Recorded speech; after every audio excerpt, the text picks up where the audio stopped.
Praise the Lord. കർത്താവിൻ്റെ അതിപരിശുദ്ധ നാമം വാഴ്ത്തപ്പെടുമാറാകട്ടെ. അനുഗ്രഹിക്കപ്പെട്ട നല്ല സമയത്തെ ഓർത്ത് കർത്താവിൻ്റെ മാനവും മഹത്വവും പുകഴ്ചയും അർപ്പിക്കുന്ന നല്ല സമയത്ത് പ്രിയമുള്ളവരെ അഭിസംബോധനയും കർത്താവ് ഒരുക്കിയ വിലപ്പെട്ട അവസരങ്ങളെ ഓർത്ത് കർത്താവിന് സ്തോത്രം ചെയ്യുന്നു. എന്തു ചെയ്താലും എന്തൊക്കെ ചെയ്തിട്ടും നശിച്ചു പോകുകയാണല്ലോ, രക്ഷപ്പെടാൻ കഴിയുന്നില്ലല്ലോ, രക്ഷപ്പെടുമോ എന്നുള്ള ആശയിലിരിക്കുന്ന ആരെങ്കിലും എന്നെ കേൾക്കുന്നുണ്ടോ? എന്തൊക്കെ ചെയ്തിട്ടും ആരെയൊക്കെ കണ്ടിട്ടും രക്ഷപ്പെടുന്നില്ല. വിശുദ്ധ വേദപുസ്തക അപ്പോസ്തല പ്രവൃത്തി 27-ാം അധ്യായം അതിൻ്റെ 20-ാം വേദഭാഗം എങ്ങനെയാണ് വായിക്കുന്നത്? വളരെ നാളായിട്ട് സൂര്യനെയോ നക്ഷത്രങ്ങളെയോ കാണാതെയും വല്ലാത്ത കൊടുങ്കാറ്റടിച്ചും കൊണ്ടിരിക്കാൻ ഞങ്ങൾ രക്ഷപ്പെടുമെന്നുള്ള ആശയൊക്കെ അറ്റുപോയി. Praise God. ഇനിയും രക്ഷപ്പെടുമോ എന്നുള്ള സകല പ്രതീക്ഷകളും അസ്തമിച്ചു എന്ന് പറഞ്ഞാൽ, ചില വ്യക്തികളോട് ചോദിച്ചാൽ ചില വ്യക്തികൾ പറയും അറ്റൻഡ് ചെയ്യാത്ത ഇന്റർവ്യൂകളില്ല. സ്തോത്രം. എവിടെ ഒരു ജോലി സാധ്യത ഉണ്ടെങ്കിലും അവിടെ എല്ലാം CV കൊടുക്കും, ഇന്റർവ്യൂ അറ്റൻഡ് ചെയ്യും. ഫലം വരുന്നത് റിജക്ഷൻ. രക്ഷപ്പെടാൻ കഴിയുന്നില്ല.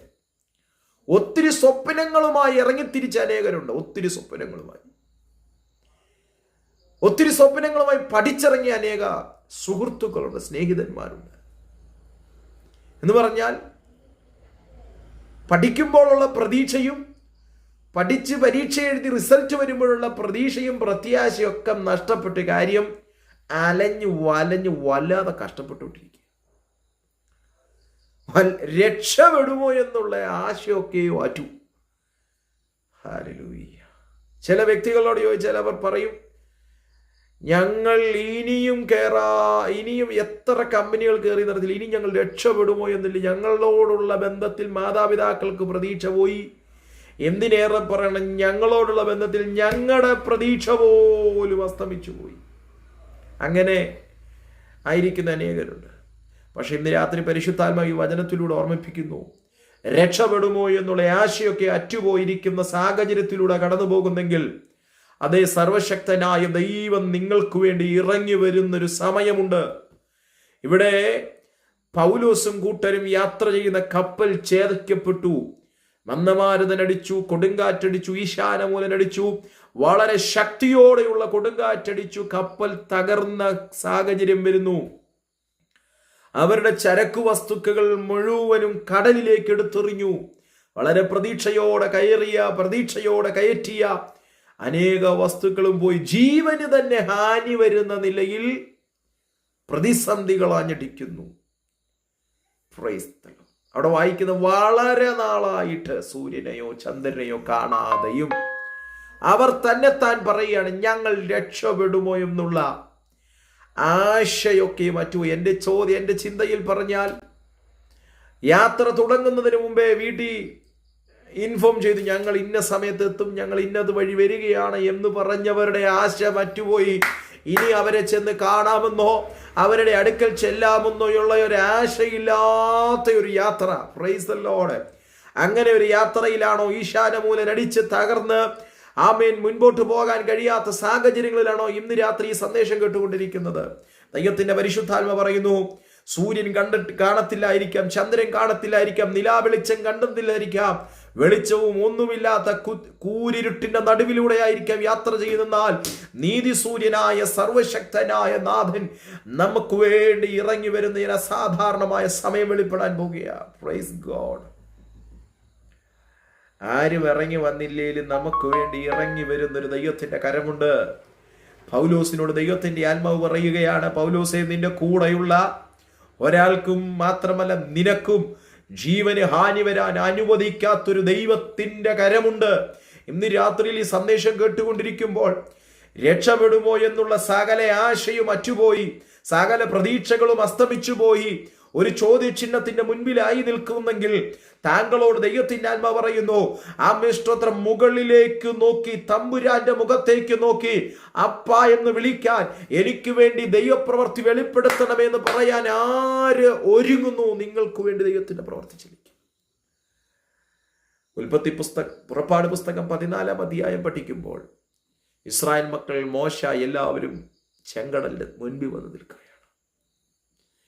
മോശയോട് ചോദിച്ചാൽ, ജനങ്ങളോട് ചോദിച്ചാൽ അവർ പറയും, മുമ്പിൽ ചെങ്കടൽ, പിമ്പിൽ ഫറവോനും സൈന്യവും, ഇരുപുറവും മലകളാൽ ചുറ്റപ്പെട്ടു നിൽക്കുന്നു. എങ്ങോട്ട് പോകും? ഇവിടെ അവസാനിക്കാൻ പോകുന്നു. അവർ പറയുന്നുണ്ട്, മിസ്രൈമിൽ ശവക്കല്ലറയില്ലാഞ്ഞിട്ടോ ഞങ്ങളെ ഇവിടെ കൊണ്ടു എന്ന് പറഞ്ഞാൽ ഈ ചെങ്കടൽ കൊണ്ട് ഞങ്ങളുടെ ജീവിതം അവസാനിക്കാൻ പോവുകയാണെന്ന് അവർ പറയുമ്പോൾ, മോശയ്ക്ക് സകല വഴിയും അടഞ്ഞു നിൽക്കുമ്പോൾ, ദൈവത്തിങ്കലേക്കുള്ളൊരു വഴി തുറന്നു കിടക്കുന്നത് കൊണ്ട്, മുകളിലേക്കുള്ളൊരു വാതിൽ തുറന്നു കിടക്കുന്നത് കൊണ്ട്, മോശയ്ക്ക് നോക്കാൻ, മോശയ്ക്ക് ചോദിക്കാൻ, മോശയ്ക്ക് കണ്ണുനീരൊഴുക്കാൻ, മോശയ്ക്ക് മറുപടി കൊടുക്കാൻ സർവശക്തിയുള്ളൊരു ദൈവമുണ്ട് എന്നുള്ളൊരു ബോധ്യം അവിടെ വെളിപ്പെടുത്തുകയാണ്. ചെങ്കടലിൽ ചെങ്കൽ പാത ഒരുക്കി അവരെ വഴി നടത്തുന്നൊരു ദൈവത്തിന്റെ കരം അവിടെ ചലിക്കുന്നത് നമുക്ക് കാണാൻ കഴിയും. അങ്ങനെയാണെങ്കിൽ പ്രിയപ്പെട്ടവരെ, നമ്മുടെ മുകളിലേക്കുള്ള നോട്ടം, ദൈവത്തിന്റെ മുഖത്തിലേക്കുള്ള നോട്ടം ഒട്ടും കുറയാതെ തന്നെ നോക്കാൻ കഴിയുന്നെങ്കിൽ നമുക്ക് വേണ്ടി കനിഞ്ഞിറങ്ങി വരുന്നൊരു ദൈവത്തിന്റെ കരമുണ്ട്. ഏതു ചെങ്കടലിനെയും വഴി മാറ്റിവിടുന്ന, ഏതു ചെങ്കടലിനകത്തും ചെങ്കൽ പാതയൊരുക്കുന്ന ഒരു ദൈവത്തിന്റെ കരം ചലിക്കുന്നുണ്ട്. വിശ്വസിക്കുന്നവർ എന്നോട് ചേർന്ന് ദൈവത്തിന് മഹത്വം കൊടുക്കണം. പൗലോസേ, ആമേൻ, നശിച്ചു പോകുമെന്ന്, ഞങ്ങൾ രക്ഷപ്പെടുമോ എന്നുള്ള ആശയൊക്കെ നശിച്ചു പോയിരിക്കുന്ന ഒരു സാഹചര്യത്തിലാണ് ഇപ്പോൾ നിൽക്കുന്നതെങ്കിലും, അതേ ആമേൻ സ്തോത്രം, കരക്കെത്തിക്കാൻ കരുത്തുള്ളവൻ കരം പിടിക്കുവാനിടയായിത്തീരും. എത്ര പ്രതിസന്ധി വന്നോട്ടെ, ഏതൊക്കെ കമ്പനികൾ നിന്നെ റിജക്റ്റ് ചെയ്തോട്ടെ, ഏതൊക്കെ ജോലി സാഹചര്യങ്ങൾ നീ കൊള്ളത്തില്ലെന്ന് പറഞ്ഞോട്ടെ, ഏതൊക്കെ ജോലിയിൽ കയറി ഇറങ്ങിയിട്ടും നിനക്കൊന്നും തൃപ്തിപ്പെടാൻ കഴിയാതെ, പുഷ്ടിപ്പെടാൻ കഴിയാതെ, രക്ഷപ്പെടാൻ കഴിയാതെ മുൻപോട്ട് പോകുന്നു, ദൈവത്തിന്റെ ആത്മാവ് പറയുന്നു, നിന്റെ കരത്തെ പിടിക്കാൻ കരുത്തുള്ളൊരു ദൈവമുണ്ട്. ദൈവത്തിന്റെ മുഖത്തേക്ക് നോക്കുക, ദൈവത്തിൽ ആശ്രയം വെക്കുക. നമ്മെ ഉപേക്ഷിക്കാത്ത, സ്തോത്രം, നശിച്ചു പോകുമെന്ന് പറഞ്ഞതിന്റെ നടുവിൽ, ആശയറ്റുപോയതിന്റെ നടുവിൽ കരം തരാൻ ആ കരുത്തുള്ള ദൈവമുണ്ട്. അതുകൊണ്ട് വളരെ പ്രാർത്ഥനയോടെ, ദൈവാശ്രയ ബോധ്യത്തോടെ, നശിച്ചു പോകുമെന്നല്ല, ഞങ്ങൾ രക്ഷപ്പെടും, ഞങ്ങൾ രക്ഷപ്പെടാൻ പോകുന്നു, ഞങ്ങൾക്ക് കരം തരുന്നൊരു ദൈവമുണ്ട്, ഞങ്ങളെ വിടുവിക്കുന്നൊരു ദൈവമുണ്ട്. എവിടൊക്കെ റിജക്ഷൻ വന്നാലും, എവിടൊക്കെ ഞങ്ങളെ തള്ളിക്കളഞ്ഞാലും, അവിടെയെല്ലാം ഞങ്ങളെ ആക്സെപ്റ്റ് ചെയ്യുന്ന, ഞങ്ങൾക്ക് കരം തരുന്ന ഒരു ദൈവമുണ്ടെന്നുള്ളൊരു ബോധ്യത്തിൽ നമുക്ക് മുൻപോട്ട് പോകാം. കർത്താവ് വചനങ്ങളാൽ നമ്മെ അവരെയും അനുഗ്രഹിക്കട്ടെ. God bless you. ആമേൻ.